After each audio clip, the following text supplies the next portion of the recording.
Coué, bonjour. En ce 30 septembre, première journée nationale de la vérité et de la réconciliation, je désire m'adresser à tous les Val-d'Oriens et Val-d'Oriennes. Val-d'Or fut marqué par des crises qui ont mis en lumière que les deux solitudes persistent entre allochtones et autochtones. De ces situations souvent douloureuses ont émergé de notre communauté des actions et des initiatives inspirantes. Mais ce ne sont là que quelques pas sur le chemin de la réconciliation. Nous avons encore beaucoup à apprendre les uns des autres, dans le respect, l'ouverture et le dialogue. La Ville de Val-d'Or s'engage à poursuivre ce dialogue sur la réconciliation et à poser des gestes concrets pour le rapprochement entre les peuples. Ensemble, multiplions les actions entre nos communautés. Que cette journée soit l'occasion pour chacun et chacune d'entre nous de réfléchir et de nous informer sur l'histoire des pensionnats autochtones.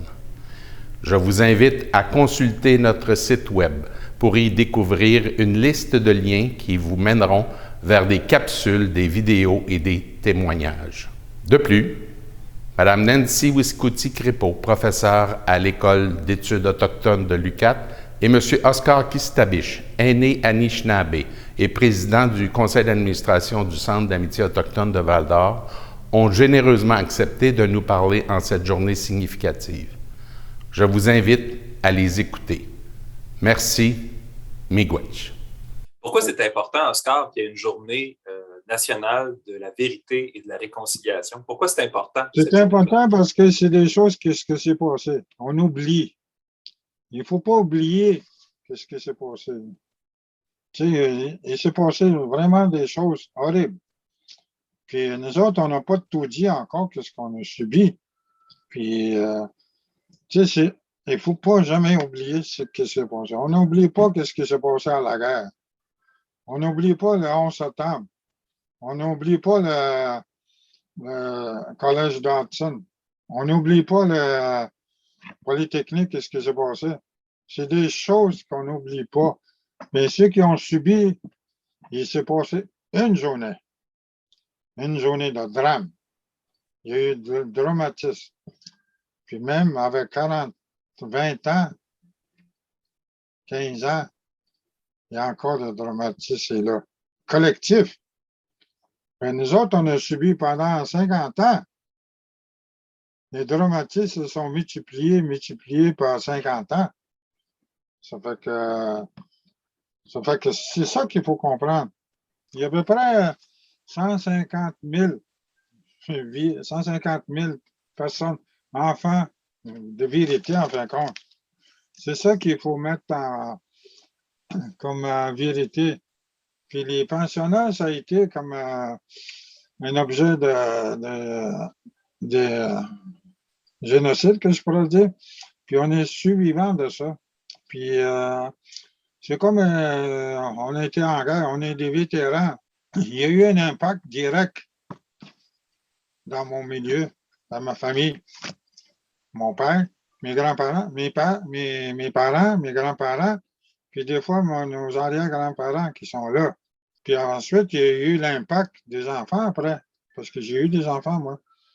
J'ai eu 2 filles, ensuite des petits-enfants, puis là, on s'est rendu arrière-petits-enfants.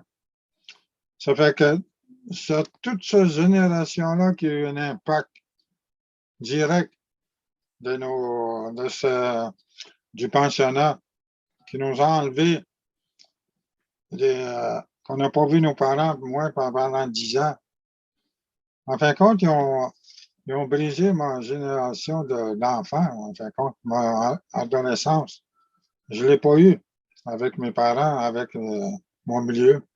Toi, Oscar, ça fait plusieurs années que tu travailles pour la guérison, puis la vérité, puis la réconciliation. Qu'est-ce qui te donne espoir? Qu'est-ce qui te motive de continuer? Je pense que c'est le retour à nos racines. Moi, c'est ça qui m'a sauvé. Sauvé. Dans le sens que je suis bien là. Je retourné à mes racines. Je retourné à mes cérémonies. Je retourné au territoire. Je retourné à ma langue. Je retourné à ce que la société autochtone qu'il était avant. La réconciliation, c'est ça qu'il faut se rencontrer, puis se voir. Puis, qu'est-ce qu'on veut, nous autres?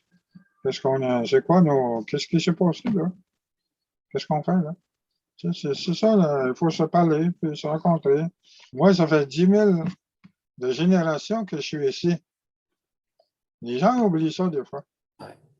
Fait que, les gens qui viennent d'arriver à même pas 100 ans, ils prennent tout. C'est pas normal, ça. Non.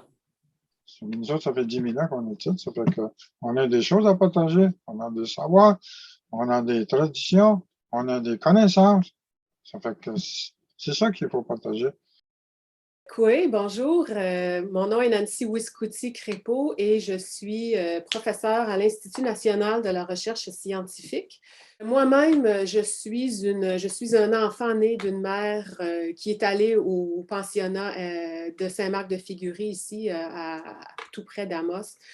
Et je pense qu'une journée nationale de la réconciliation, c'est une façon de reconnaître le parcours de ces personnes-là qui ont dû faire un cheminement difficile au cours des dernières années et qui a été passé sous silence dans l'espace public. C'est important pour les Québécois de comprendre aussi, je dis aussi les Canadiens, de comprendre le contexte dans lequel notre pays a été fondé.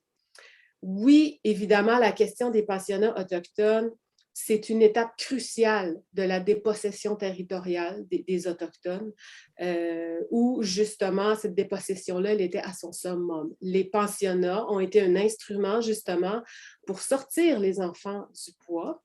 Ça a été aussi un instrument pour mettre les gens dans des réserves, pour justement mieux exploiter les ressources. Et je crois aussi que l'idée derrière les pensionnats, c'était de faire en sorte que les gens oublient leur mode de vie, oublient leur langue, et pour se faire accepter par la société québécoise, pour se faire accepter par la société canadienne. L'idée dans cette question de connaître la vérité, ce n'est pas de dire que les Canadiens d'aujourd'hui sont responsables de ce qui arrive. Je pense que ça n'a jamais été ça la question. Par contre, on a la responsabilité de s'informer.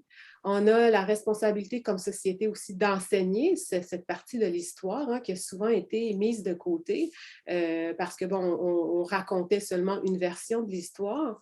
Mais c'est de savoir, par contre, comment nos prédécesseurs, comment les prédécesseurs du peuple canadien se sont comportés envers les peuples autochtones. Et ça, je pense que la majorité, la très grande majorité, l'ignore.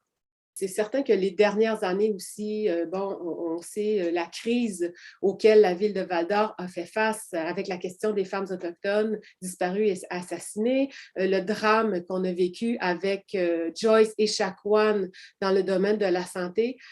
Tous ces tristes événements sont un symptôme qu'on doit changer la relation qui existe entre les Québécois et les Autochtones. Et je pense que chacun d'entre nous, on a une certaine responsabilité justement en tant qu'agent de changement, de faire en sorte que les choses se passent autrement aujourd'hui. Quand on pense à la vérité, c'est qu'on doit se poser la question, pourquoi qu'on parle de réconciliation? Qu'est-ce que je sais des Autochtones? Qu'est-ce que je connais de l'histoire qui a été vécue par les peuples sur le territoire sur lequel je vis?